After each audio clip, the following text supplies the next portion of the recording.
library. I really wish this place had been around in 86, 87, when after his passing. So anyway, I said to June, have you ever heard of the Center and Library for the Bible and Social Justice? And she said, no. And so we talked a little bit about it, and I called Chad, or I emailed Chad. And I believe that maybe he gave Mark a little nudge in that union encounter around Just Jesus. But I'm so glad Walter's legacy is during here, so thanks be to God on that. I met Walter in 1971 when I entered Union as a MDiv student. That was really a formative time for me in all kinds of ways. But looking back, it strikes me that that was also an important period for Walter, as well, earlier that year he had spent time in study at the Guild for Psychological Studies, and that shook his hermeneutics to their roots. Then he was arrested at the White House, opposing the war, which is pictured on the cover of the Just Jesus book. And I believe it's fair to say that both of those events figured into the writing of the Bible and Human Transformation, which in turn drove him out of the seminary and onto the road. And then to cap it off, by the end of the decade, he and June married. So this is like a whole string of concentrated events. I was thinking in connection with the previous panel that I wanted to start by talking about his own nonviolent activism. We were actually busted together twice in D.C. For 2 different wars. And in the Just Jesus cover, he holds a Vietnamese peasant hat and wears a banner identifying himself with a monk. And at the time, in 71, 72, 300 people were dying every day in the air war. So cities up and down the East Coast organized groups of 300 people, each day in a series of actions to die in front of the White House, daily death row project. And a group of us went from Union. Other seminary professors handed over $100 for us to use in the bail forfeiture to get out of jail.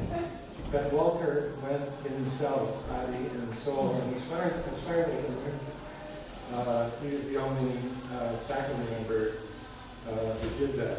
I confess I kind of searched for myself in the crowd here, but I think I'm off the page or already in the wagon or something. Earlier, as a pastor in Texas, he responded to Martin King's call to come to Selma. And he took that deeply to heart and wrote about it, various ways, telling the story and its lessons. The entire time of his tenure at Union, 67 to 75, he was on the steering committee of clergy and laity concerned about the war. And 67 was the year of Martin King's Beyond Vietnam speech, where he named the reigning principalities, the giant triplets of racism, militarism, and extreme materialism. And I don't know if Walter's Calc leadership preceded or followed that, but that's the marker. And maybe June knows, I kind of suspect that he was present for that. Those years did include, as Tom mentioned this morning, James Foreman, another event at Riverside Church, James Foreman seizing the pulpit, to read the Black Manifesto and a call for reparations, and also the student takeover at the Columbia University buildings, both of which Walter was drawn into in one way or another. So anti-war, student movement, racial justice struggles in this period. This activism was lifelong and inseparable from his scholarship. I mentioned the later disobedience against the war in Iraq, and while we were both handcuffed, he tutored me in the spiritual disciplines of writing. I was angsting and kind of stuck trying to write a book about the principalities and liturgical direct action, seasons of faith and conscience. And I was kind of stuck in it. And he said to me, the powers hate exposure. They're trying to suppress this book, and you can't allow them to do it. And it was like just the encouragement I needed, it kind of pushed me, and I got off the dime and wrote, and it was only later that I sort of thought about how hard won that wisdom was in his own experience of struggling mightily to unmask the powers. When he took a sabbatical, he used it with June to live with those under dictatorship in Chile and South Africa. Right? And both of those altered his work. There was the subsequent trip back to South Africa, evangelizing the provocative nonviolence of Jesus in the midst of the church struggle there. And that saga includes the famous story, kind of a mystery of providence, as he names it, concerning his entrance illegally into South Africa from Lesotho. His book, Jesus' Third Way, which had been distributed there to pastors, black and white, by the Fellowship of Reconciliation in a plain brown cover, was focused on biblical and theological participation in the struggle. And that material was the script for his workshops in South Africa. And eventually it got integrated into engaging the powers, right? Which set forth a kind of a new and renewed theology of nonviolence for North Americans and for global struggle. So this is simply to say that Walter's legacy essentially includes the embodiment of engaged and transformational scholarship. It was in 1971 that he studied with Elizabeth Boyden-Howes at the Guild for Psychological Studies. And the precursor to this is the experience that he was mentioning in the interview of a powerful, charismatic, Pentecostal experience of baptism in the Spirit, which not only set up a lifelong yearning for integration of reason and experience, but opened him up to the possibility of healing and miracle. I love his definition of miracle in engaging the powers. Miracle is just a word we use for the things the powers have deluded us into thinking God is unable to do. Right? It's simply something they've convinced us is impossible.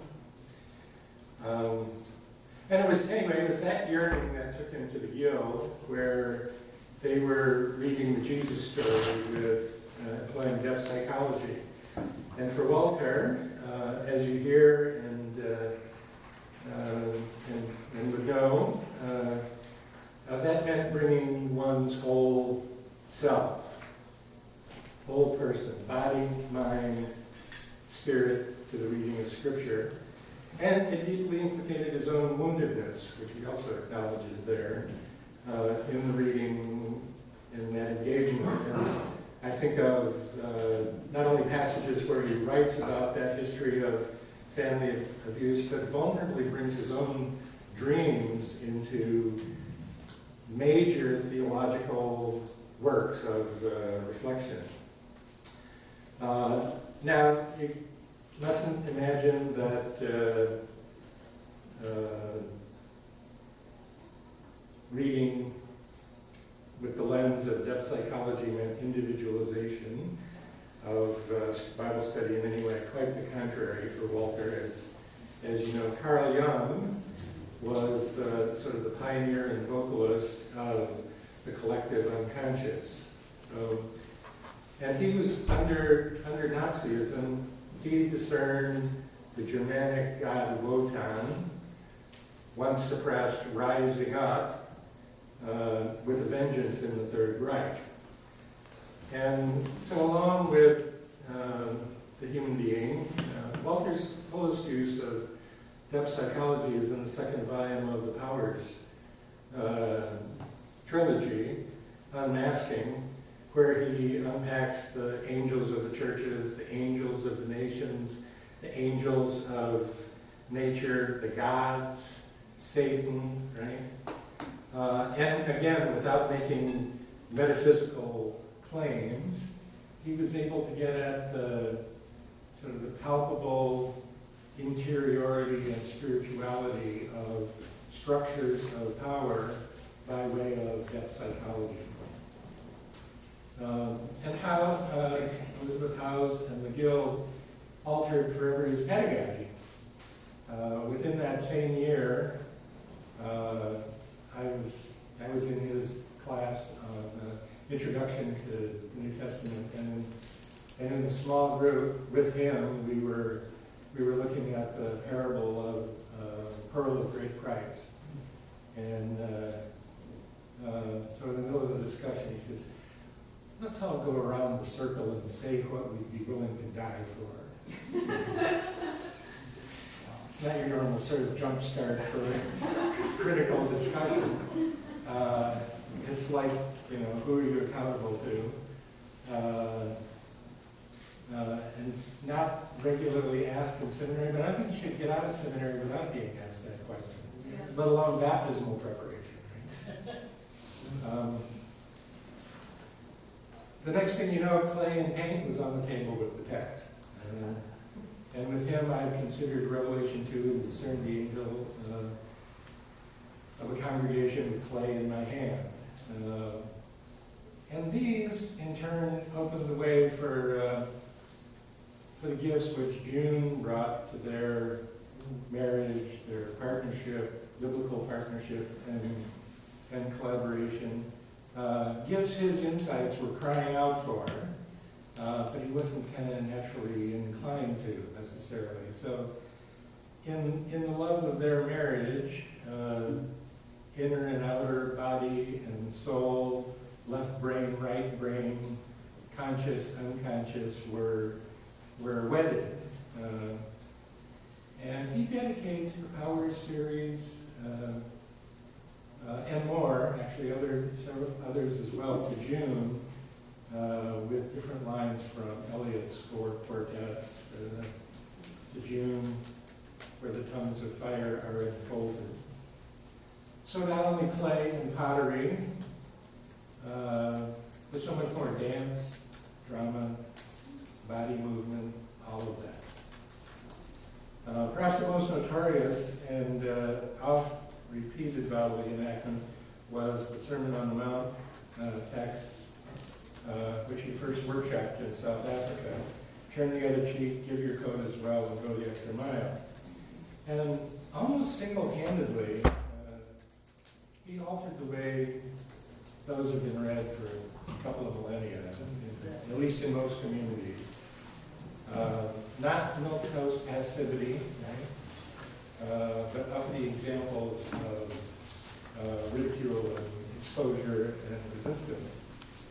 And I was among those, maybe others in the room, were as well, he would call upon when he was going to do a local presentation to come with my bathing suit on under my pants. And I would be selected at random from the audience, assistant, and then called on to role play the person who was being sued for their cloak. And finally, in exasperation, I'd say, "You want my shirt too? Take my shirt, take my pants," and there I am naked, but, covered. And the last time I did that, I hadn't foreseen that I would be doing it in the chancel of an African American church.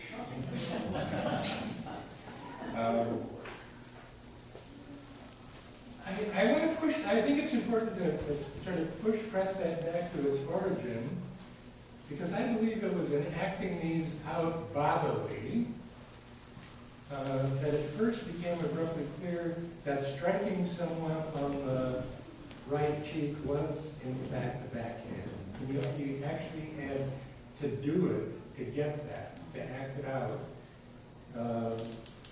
And so, not just an act of violence, but an act of power and insult and status. And so putting the whole person into the text revealed the political context. Phil Berrigan, also of blessed memory, used to say, "Conscience is where you put your ass." And the Gospels are about body politics. They narrate where Jesus puts his body, in what spaces, with whom, at what risk, in order to teach and act. This is my body. Anyway, it was this new approach to reading which prompted in 1973, in the midst of my own time at Union and Tom Bubersheim's as well, the publication of the Bible in Human Transformation. It began with the line that Tom quoted this morning, the historical critical method is bankrupt, and went on to assail the reigning myth of scientific objectivity, which kept the text at arm's length. He compared writing it to performing a hermeneutical exorcism on himself.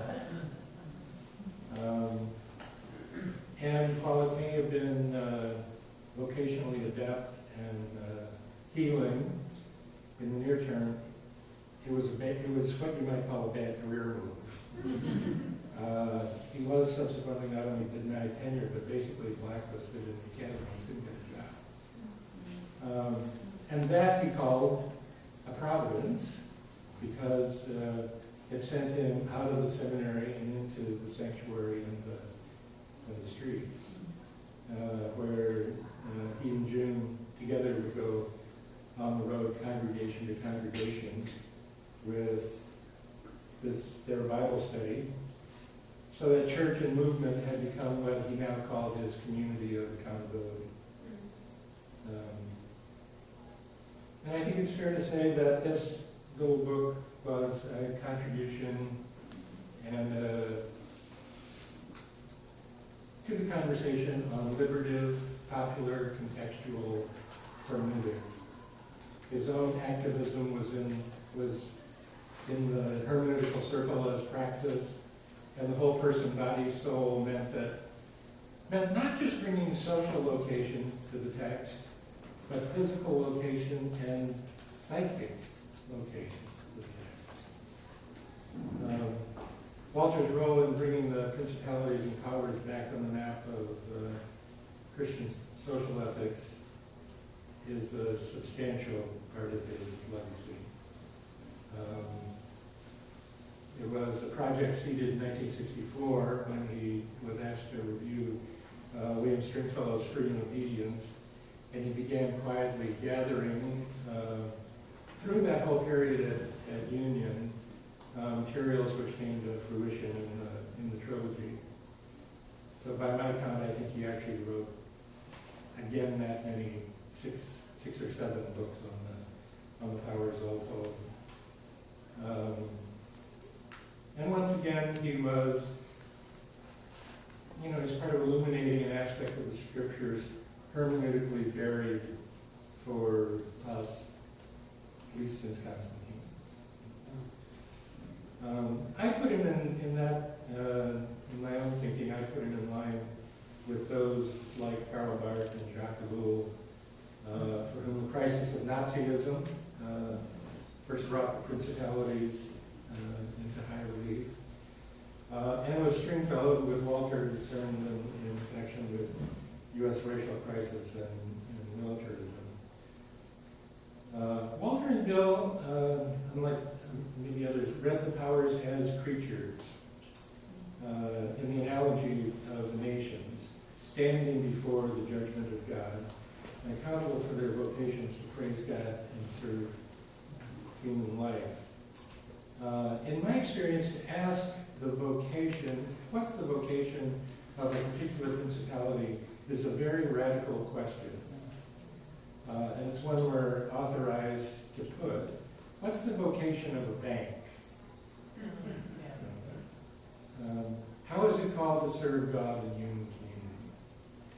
What's the vocation of the newspaper or the media? How are those vocations turned upside down in the fall? To imagine themselves as gotten into a salt and enslaved human life. One of his gifts was to make the principalities not only comprehensible, but functionally useful in movement struggle.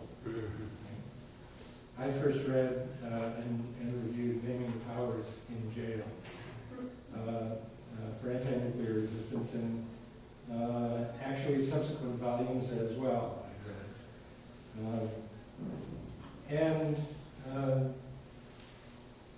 I could name a whole series of ways in which his reading of the powers shaped my participation, our participation in the Detroit newspaper strike, and now in the struggle against emergency management and against the water shutoffs. I'm always struck how his language has entered into common parlance, not only in theological and church circles, but in movement circles too. The powers are good, the powers are fallen, the powers must be redeemed. That's a structural movement that he found in Colossians 2 hymn, but also discerned overall in the scriptures. And it suggests a political movement agenda in all kinds of direct ways. Or take the myth of redemptive violence, or the domination system. These terms you can hear in movement circles near and far without mentioning his name. They've just entered into the culture.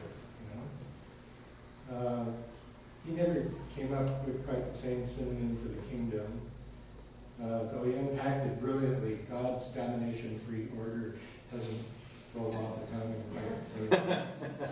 I'm kind of big on the beloved community myself. And in both exegetically and practically, his refusal to turn away from biblically from the spiritual aspect of structural powers has all kinds of implications for movement struggle. We're not just up against material realities to be resisted or transformed. If we don't engage them in their spiritual aspect, we're struggling with one hand or a blind eye. So that liturgy, ceremony, lament, sacramental memory, spit and cipher, muraling art, libation, storytelling and joke, chanting and song, fasting and prayer must all be movement tactics and resources. And he opened and underscored that for us, and we're trying to take it to heart in Detroit.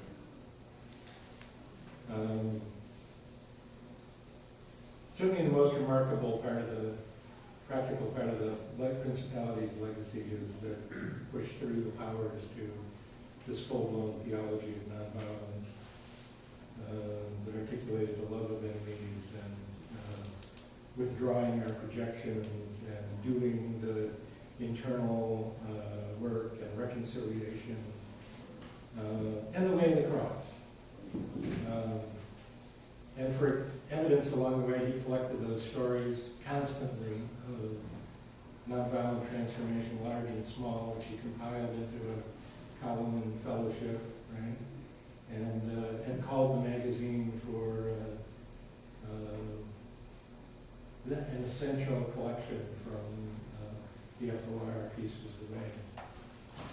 I'm going to come back just quickly in closing to the language question and the legacy of Panda there.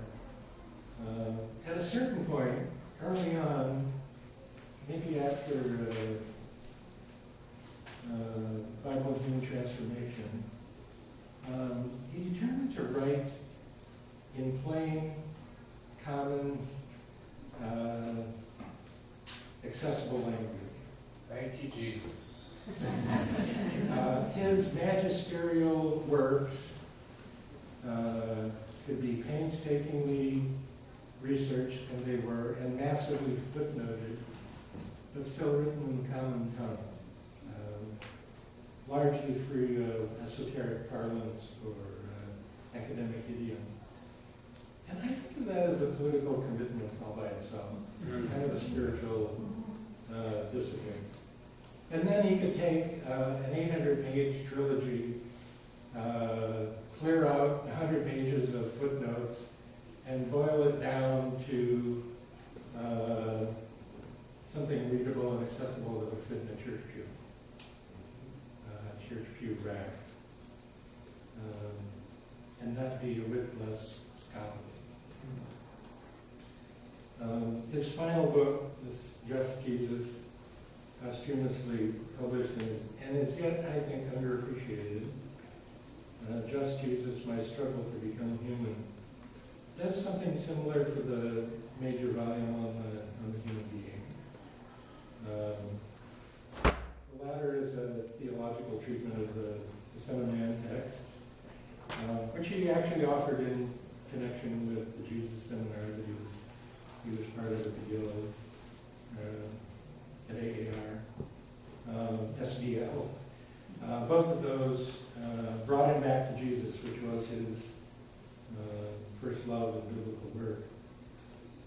When he began Just Jesus, he was already diagnosed with Lewy body dementia.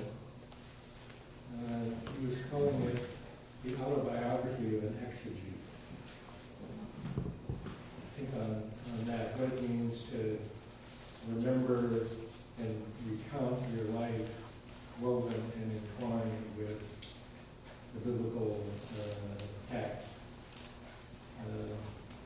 And in the end, with June's really judicious help, it gathered up personal narratives from, not just from the human being, but from previous work.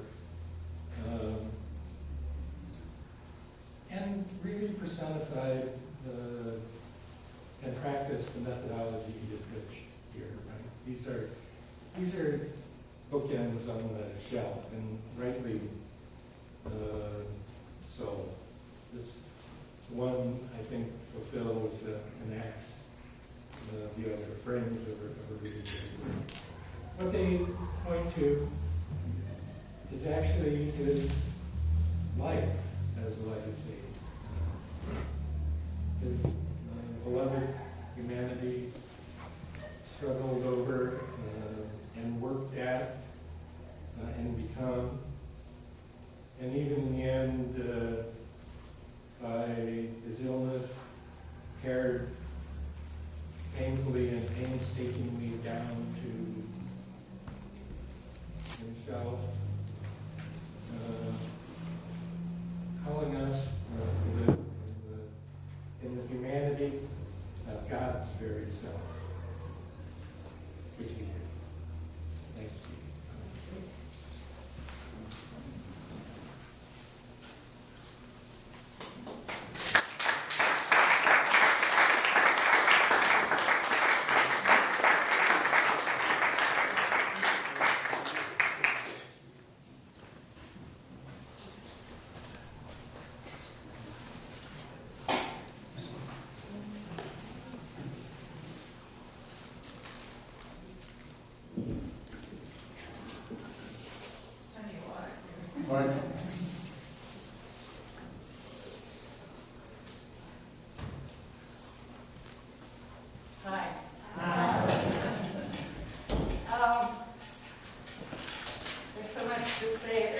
much that has been said, and a lot of this will be repeated. You'll see it up there, you'll see it here, and you'll hear it again.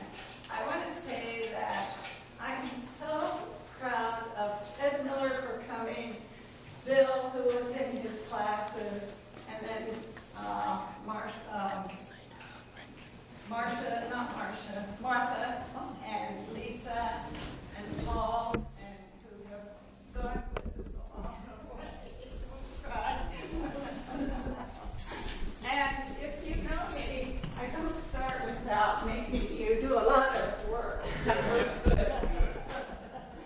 So, if you feel comfortable, take your shoes off. That's the first thing.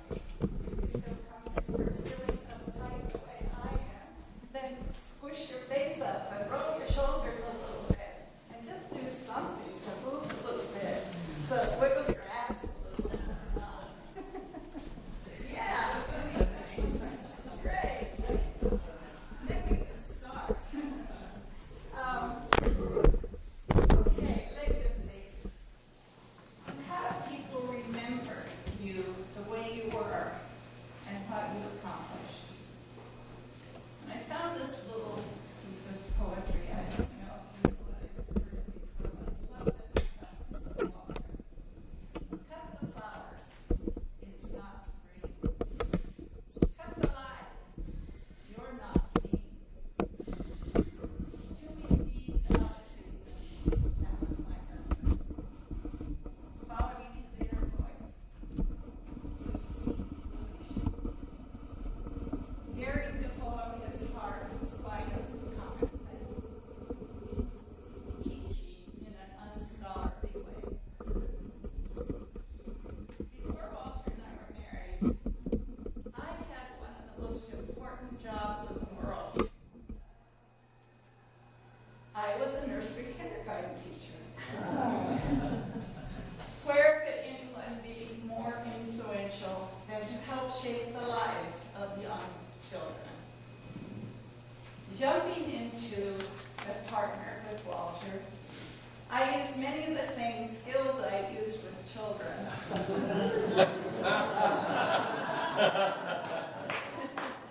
Only it was much easier in some ways, and in other ways, well, no.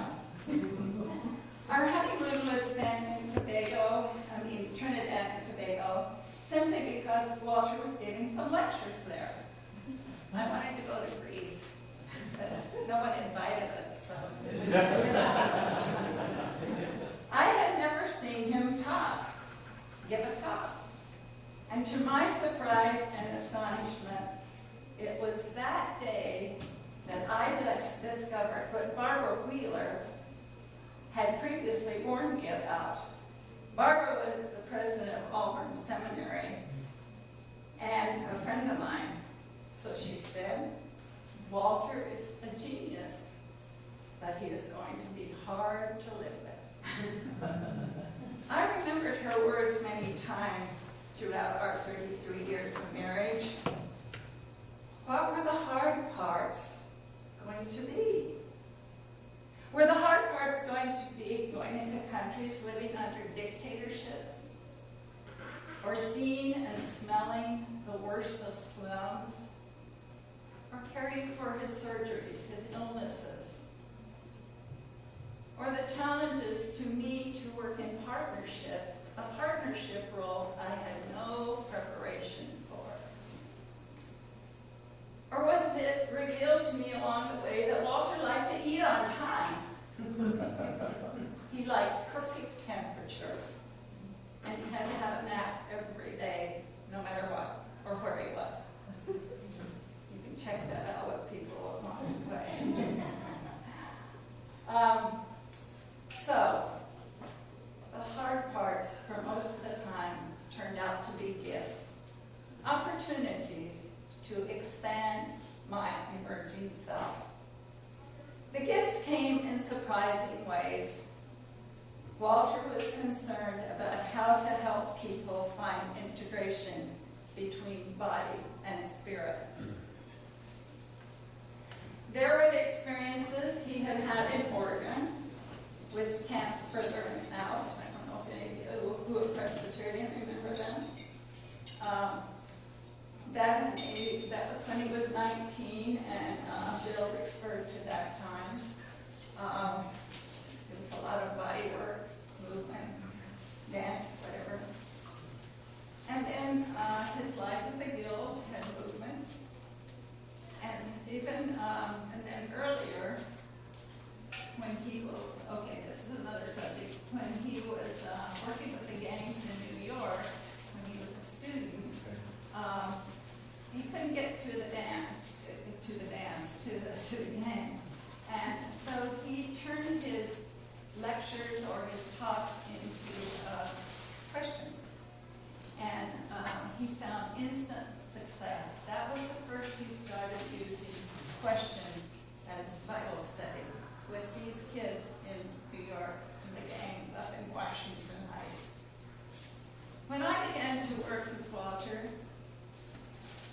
we built into our workshops a major component of body work, which you've heard about now, or dance. We never called it dance because that would scare people off. I could say after they got started, after the maybe 30 minutes or 40 minutes, and we usually did 40 minutes, I could say something about dancers, but until that point, it was too scary.